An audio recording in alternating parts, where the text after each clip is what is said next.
Thank you for attending this brief talk, which examines the new data we have got on the World War I K-class submarine wrecks that were the victims of the Battle of May Island, and examine the results of a project encouraging historical and archaeological research to combat isolation.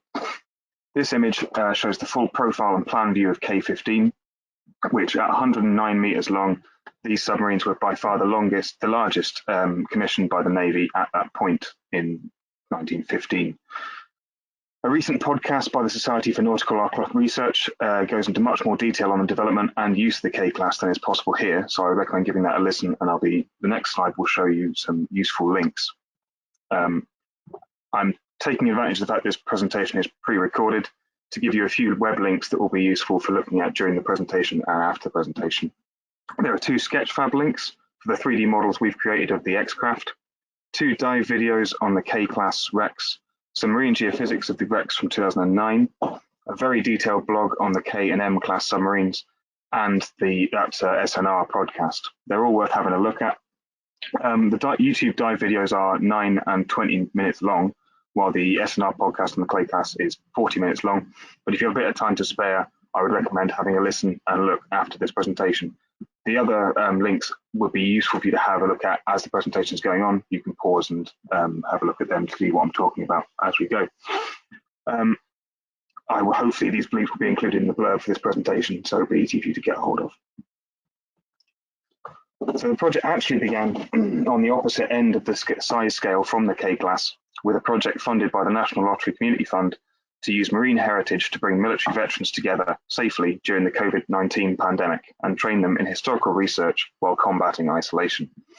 This project involved the World War II mini-submarine X-Craft wrecks in Aberlady Bay, East Lothian, as a focal point for research projects designed and completed by the volunteers. The project involved completing an updated condition survey and photogrammetric survey of the two wrecks, taking this opportunity to train some of the volunteers in this process in a COVID secure way. You can't get much more ventilated than an East Lothian beach in November. We had hoped to also complete drone flights over the wrecks, but as the wrecks are within a local nature reserve and the Forth as a whole is a Ramsar and a SSSI, we required permission from Nature Scotland, and unfortunately the date that we were looking to go for was just within the period when overwintering birds had arrived, and so we couldn't fly. Nevertheless, thanks to the use of pole photography, the survey was a success, and the 3D models can be seen online at the Wessex Archaeology Sketchfab page with the links from the previous slide. These World War II's mini-submarines were designed and then used to attack the Tirpitz, and a small number were converted to be used in the Far East and completed a few missions out there. They were also present on the D-Day landings as signal vessels guiding the landing craft in. These Aberlady examples were used as a training craft for developing crew skills, and then they were reused as targets for aerial weapons trials in 1946. We also have the Fred Bown archive, which is a fantastic opportunity. One of the projects that came through out of the Aberlady project was cataloguing, assessing and analysing the Fred Bown archive. Fred Bown, born in Dorset in 1886, joined the Royal Navy aged 15 in 1902 and volunteered for the submarine service in 1912. His career in submarines started in the D class under the soon-to-be famous skipper Max Horton. When Horton took over E9, Fred went with him, and so spent 3 years in the Baltic as part of a flotilla of submarines sent to assist the Russians. During this time, he received the Russian George Cross and George Medal before returning to Britain via Murmansk in August 1917. Following this, he was posted to the K class with his service log noting served in K-17 from August 17 until sunk 31st of the 1st, 18. Fred continued in the submarine service until 1925. And in the Navy until 1928. He finally left the Fleet Reserve in 1939 and joined the Civil Defence Force for the duration of World War II. He died at the age of 75 in 1962. This collection of material has come to Wessex Archaeology through one of our project managers, who is Fred's great-grandson, and whose father did an awful lot of work collating the archive and putting together some of the stories of Fred's life and the connected events. The work of going through the archive and distilling it has been done by Jack and Harry Robson, two of the volunteers from the Aberlady project. And why Fred is really important because he is one of the survivors one of the very few survivors of K-17 and no one survived from K4. And he also has obviously a long career within the Royal Navy Submarine Service at the very start of when it's really coming into existence. K-class submarines were enormous steam-powered submarines. They were built by various companies, including Vickers in Barrow, and were in service in the Royal Navy from 1915 through to 1931, when K-26, the last K-class, was scrapped. The majority of the K-class were actually scrapped during the early 20s, or were indeed lost to the ocean. The K-class were equipped with 8 18-inch torpedo tubes, 4 in the bow, 4 in the beam, and then 4 on a rotating platform on top of the submarine's hull. 2 breech-loading 4-inch Mark 11 guns, 1 forward of the conning tower and 1 aft, and 1 anti-aircraft gun, which you can see in the left-hand picture. So they were incredibly ahead of their time in some ways, but also massively problematic in others. They were powered by a steam turbine propulsion system, but also had an auxiliary diesel engine. Of the 17 KE boats produced during the First World War, 16 were involved in major accidents. 8 were actually lost or sunk in disasters. Consequently, they were often referred to as the calamity class or the killer submarines, and not in the way that they were intended to be. There is a lot more detail in the S&R podcast about the K-class, which I would heavily recommend. The updates to the marine geophysics from this project have come from the post-consent surveys for the NnGOWL offshore wind farm located here in the outer Firth of Forth. Wessex Archaeology has been involved in this project since the original environmental impact assessment surveys in 2010, completing marine archaeology consultancy and project-specific works to ensure that marine archaeology potentially affected by the development is identified and either avoided or recorded. In the case of the K-class wrecks, they were subject to a geophysical survey by EMU in 2009, as the other YouTube link will show you, which enabled archaeological exclusion zones to be placed around them, and any turbine locations and inter-array cabling to be sited away from them to avoid any damage. These AEZs were provided to all vessels working on the offshore wind farm to ensure they don't anchor or put down spud legs within the AEZ, which might damage the archaeological material there. During the most recent surveys completed in 2019, updated bathymetry and side-scan sonar surveys were completed by Frugro within the array area, including over the K-class wrecks, and this data is presented today. That purple circle on the map has actually moved to the left. The wrecks we're talking about are these ones here. So Wessex involvement with the study of the K-class wrecks actually goes back to 2004, when we completed a desk-based assessment of them as part of our work as the retained archaeologist for the Protection of Wrecks Act. This work included the identification of potential dive results on the wrecks, as well as gathering information on their loss. At this time, no marine geophysics was available, and so the project relied on the official reports and the more popular research into the K-class. There's a great book Into the Class by Don Everett, K-boats, steam-powered submarines of World War I. And there's also one looking into the events of the Battle of May Island by NS Nash.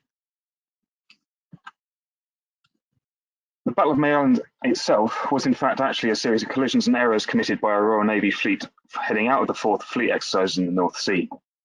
They departed in 5 groupings, each split by 5 nautical miles from the inner Forth moorings at Rosyth on the night of 31st of January 1918. Clearing through the boom and mine defences, the leading vessel HMS Courageous cleared the Isle of May and set course for the exercise. Behind, the 12-foot submarine flotilla made up of the cruiser HMS Ithuriel and 5 K-boats, K11, K17, K14, K12 and K22 were in line astern when K14 saw some small craft, probably mine-sweeping drifters from Burnt Island, crossing their course ahead. Taking evasive action, the rudder jammed. K22 was slightly off course to the north behind K14, and due to the fact this was all happening at night with minimal navigation lights showing, the 2 submarines collided, causing extensive damage to both. But they stayed afloat and were working on being repaired at the time and getting back to port. They were in the path, however, of the second battlecruiser squadron, who was 500 miles behind them, which succeeded in passing them with only one slight collision again. No boats were sunk at that point. Ahead of this, HMS Fearless decided to turn back to help the two stricken K-boats from her flotilla, and ordered K11, K17, and K12 to turn back with her and stay in line behind.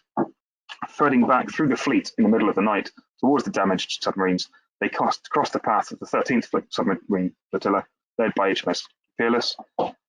Despite taking emergency avoidance maneuvers, HMS Fearless slammed into the side of K17 forward of the conning tower. Each vessel was doing around 21 knots at this point, so it's a high intensity collision at that. The impact caused the side of the damaged submarine to spin off down the port side of HMS Fearless, sinking by the bow. On board K17, Fred Bown had just come off watch and was heading to his bunk in the stern when the collision came. He and others went to the engine room, where his account recalls the engineering officer released the pressurized air from the air cylinders to blow the engine room hatch off and allow the crew to abandon ship.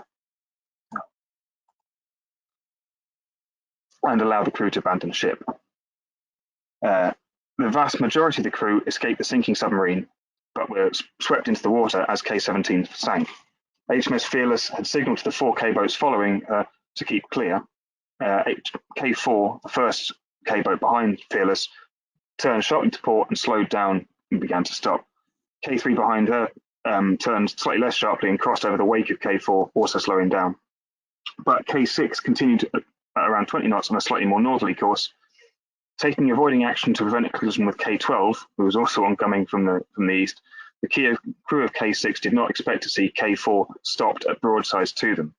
Despite trying to slow down and make the collision less severe, the reinforced bows of K6 sliced into K4, with reports suggesting K4 was almost cut in half. K4 began to sink rapidly, taking the wedged K6 down until the reverse propellers managed to pull K6 off. K7, following 600 meters behind K6, overshot the scene, running over the top of the sinking K4, which had sunk so rapidly that the hull of K7 barely touched it. There were no survivors or no escapees from K4. The survivors of K17 were still in the water, but before they could be rescued, the destroyers escorting the battleships behind the 13th flotilla, miraculously missing the 4 stationary submarines and the crippled HMS Fearless, ran over the area of swimming men. Of the 57 crew from K17, only 8 were recovered, one of whom died soon after. One of the survivors was Fred Bown. What do these wrecks look like now, after a century under the Cold Forth? And what can they tell us? Can they tell us many more about exactly why these 2 submarines sank when K14 and K22 were able to be recovered? When looked at in combination with the dive videos mentioned earlier, although I think I have some suspicions about the exact details of which submarines those dive videos are from, and the information from Fred's testimony, we think we can add something to the story of the last moments of these submarines. Previously, the marine geophysics from EMU had only covered the 2 large sections of wreck, although there was evidence that there was a third smaller piece nearby. These new surveys, as well as being higher definition, have included this third piece of the puzzle. So you can see that's the third smaller piece off to the southwest of that left-hand picture there. The wreck of K17 lies with bows to southeast, standing upright on the seabed with a slight lean to starboard. As the geophysics shows, the wreck itself is remarkably intact. And when you watch the dive footage from the wrecks, you can see that other than coral bloom and some slight breakdown of the outer hull, and more lightweight, non-pressurized part of the submarine, the shape of the submarine and some of its parts are very clear. The wreck of K17 has a clear rent possibly in the starboard side. It's not clear from the dive video, forward of the conning tower, which is where the impact with HMS Fearless occurred. Working aft from this, the conning tower has become detached and lies with the periscope off on the starboard side of the wreck. The top of the control room, which would have been below the conning tower, is open, and the base for the anti-aircraft gun after this is also in place, although the gun has gone. The 2 reinforced lower funnel sections for the boilers are obvious, while with the dive footage showing that the lower hatches are partially closed. The 4 mushroom vent covers between them for the engine rooms are also clearly visible. The 4-inch gun after these is present, possibly with a split behind in the hull from some damage to the bulkhead between the engine and boiler rooms. Both the geophysics and the dive videos suggest the bulkhead at the aft end of the engine room has also collapsed. And this is the bathymetry image of K17 there. This is the side scan, combined image of the side scan sonar image. So this is looking from the northwest, from the stern towards the bow. These are 2 separate lines of side scan sonar that have been put together. But they show quite nicely the backs up the interpretation from the bathymetry, with the fallen conning tower on the starboard side there, and 2 probable breaks in the hull at either end of the engine room. The wreck of K4 lies in 2 pieces, as mentioned above, with the dislocated bow section lying around 500 meters to the southwest of the main piece of wreck, on the other side of K17. This shows the force of the impact from K6 that cut through the hull of the K4 around 18 meters from the bow. The bow section lies on its port side, with the bow to the southwest.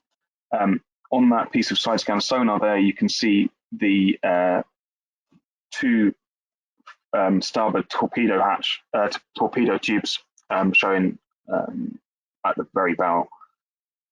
The break is slightly further aft at the bottom of the hull compared to the top, which would be consistent with the hull shape of K6 that cut through the hull itself. The main body of K4 lies with the stern to the northeast, to the north of K17. The geophysics shows that similarly to K17, the lower funnels from the boiler room stand proud of the surviving hull, as does the 4-inch gun aft of them. The stern section of the hull after the engine room has been partially disconnected at the bulkhead, as with K17, while there is a sharp break at the southwest end of the wreck, forward of the conning tower location, which is presumably where K6 hit K4. Again, this is the 2 lines of side scan sonar backing up that interpretation from the bathymetry, as well as showing the beginning of structural breakdown of the wreck. So along the sides, you can see the outer hull has started to sort of fall away from the inner pressurized hull, which is far stronger. So if we look at damage to HMS Fearless, which is the cruiser that hit K17, the damage to the bows is obvious. Just for information, the image on the right is HMS Caroline, the only surviving World War I cruiser. It shows the curved C-shaped bows that would have been present on Fearless prior to this crash. You can see how much of those bows has been removed or damaged.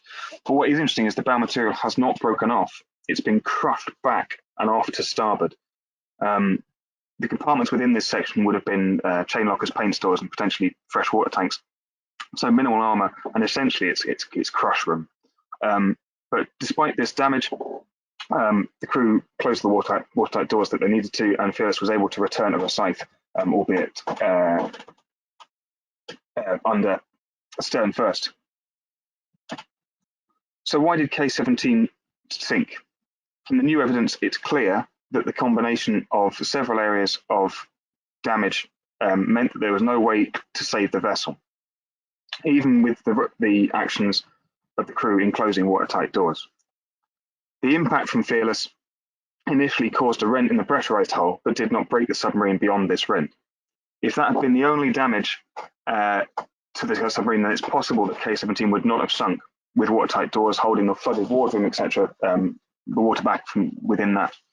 However, because the strength of the pressurized hull had forced in the lower parts of the bow of HMS Fearless, the now overhanging upper parts scraped along the deck of K17, partially ripping off the conning tower and potentially the aircraft gun behind it.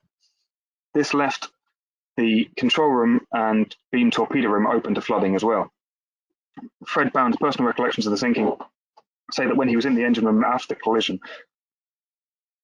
the engineering officer released pressurized air to blow open the aft hatch. This may have damaged the bulkheads at either end of the engine room, as well as opening the upper hatch. As we've seen from the dive videos, the funnel hatches and mushroom vents were also partially open as the submarine had been running on the surface. And the combination of all of these holes in the submarine meant that K17 was doomed. K4, why did K4 on the other hand sank as a result of one single catastrophic piece of damage. Whilst the relatively soft bows of HMS Fearless did not totally slice through the pressurised hull of K17, and the submarine crew had begun to close watertight doors before the impact, K4 was hit by the pointed reinforced bow of another pressurised submarine hull. As both submarines were running on the surface, they were at a similar trim, and so the bows of K6 sliced through K4, cutting off the forward 18 metres of the submarine and flooding the remainder extremely quickly. There was no time for the crew to close any watertight doors, and K4 sank rapidly, giving none of the crew time to escape. Both wrecks in the geophysics have evidence for bulkhead breakdown in the aft end of the engine room, as you can see from the dive videos where you can see into the hull and the toilets and engine parts can be seen. This is where the pressurized hull steps down by about a meter to form into the hydrodynamically formed tail section. As both submarines sank rapidly by the bow, this may have been the weak point where the highly pressurized internal air trapped inside the submarines broke out. And in K17, the bulkheads either side of the engine room may have been further weakened by the actions of the engine room staff in releasing pressurized air to blow open the engine room hatch. The marine geophysics suggests that the upper part of the bulkhead at the aft of the engine room has broken away, and the stern sections have therefore flexed downwards to lie with their base flat on the sea floor. There's no evidence for further collisions having caused this damage, and so it's likely to have happened either during the sinking or due to structural breakdown in the last 100 years. So, after watching the dive videos and reviewing the geophysical evidence, it's clear that, to concentrate on K17 for a minute, that K17 sustained damage just forward in front of the conning tower. The geophysical survey has not been conclusive as to whether the damage occurred on the port or starboard side, with the side scans data showing no obvious break in either side of the hull. Assessment from the volunteer team looked at all lines of evidence, and they feel that there is the possibility that HMS Fearless rammed K17 on the port side, given that the conning tower has fallen onto the starboard side. This contradicts previous interpretations and a lot of the other reports, and so further evidence to ascertain where the damage is in the bow of K17 is needed, and this will realistically need to be through trying to gather data from dive videos and divers on the wreck. It is clear, however, that the displacement of the conning tower was critical in the reasons for the submarine sinking. So between the new marine data and the assessment of the Fred Bown archive, it has been possible to partially recreate the last moments of both submarines and their crews, as well as highlighting the crew of one of the early pioneers of the submarine service. The wider Aberlady X-Craft project has given support to veterans when many of their normal support works were not able to fully function due to COVID, and has helped them to develop their understanding of research processes and enjoy working through subjects which they're interested in.